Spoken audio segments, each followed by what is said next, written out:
আল্লাহ তাআলা আমাদের কেমনভাবে তৈরি করেছেন, মানুষ আগে ঘুমাবে, পরে কাজ করবে। ঘুমের মধ্যে ব্রেন সবচেয়ে বেশি রিচার্জ হয়, এবং ঘুমটা যখন তখন ঘুমাইলে হবে না। পবিত্র কোরআনে পরিষ্কার লেখা আছে, আমি দিনকে সৃষ্টি করেছি পরিশ্রমের জন্য, রাতকে সৃষ্টি করেছি বিশ্রামের জন্য। আমি দিনকে সৃষ্টি করেছি পরিশ্রমের জন্য, রাতকে সৃষ্টি করেছি বিশ্রামের জন্য। আপনি যদি এই নিয়মের উল্টা করেন, আমরা অনেকেই জানি 7 থেকে 8 ঘন্টা ঘুমাইতে হবে, এটা সবাই জানে, কিন্তু সেটা কিন্তু যখন তখন 7 থেকে 8 ঘন্টা পূরণ করলে হবে না। এটা করতে হবে রাতের বেলা। কখন করতে হবে? এশার নামাজ থেকে তাহাজ্জুদ পর্যন্ত, এই সময়টা হচ্ছে ঘুমের জন্য উত্তম সময়। রাসূলুল্লাহ সাল্লাল্লাহু আলাইহি ওয়াসাল্লামের একটা হাদিস আছে, এশার নামাজের পরে ঘুম ছাড়া মুমিন বান্দার অন্য কোনো কাজ থাকতে পারে না। মাঝরাতের আগের 2 ঘন্টার ঘুম, পরে 4 ঘন্টা ঘুমের চাইতে শরীরের জন্য বেশি উপকারী।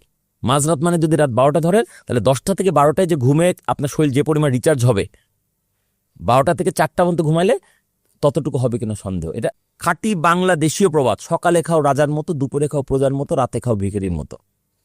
মানে সকালে একটু বেশি খেতে হবে, দুপুরে একটু কম খেতে হবে, রাতে আরো কম খেতে হবে। আর আমরা কি করি? সকালে না খেয়ে বেরিয়ে যাই, দুপুরে বাইরে ভাজা পোড়া খোলা খাবার খাই, রাতের বেলা বাসায় এসে ভুরি ভোজ করি। পুরা ভুল হচ্ছে। এই যে আপনি অনিয়মগুলো করছেন,